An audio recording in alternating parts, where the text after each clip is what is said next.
uzagera mu bihe bikomeye.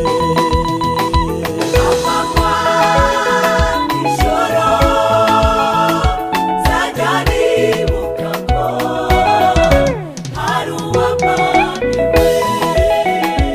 amanywa n'ijoro nzajya nibuka ko hari uwamaniwe.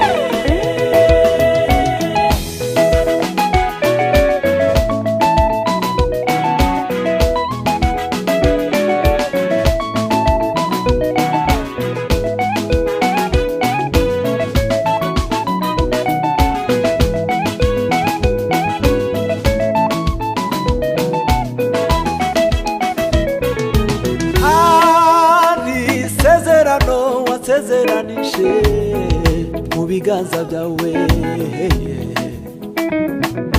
ntawabasha ntawagambirira kuvuvunura mu kiganza cyawe. namenye ubundi we. hari n'irindi sezerano wasezeranije mu biganza byawe, ntawabasha ntawagambirira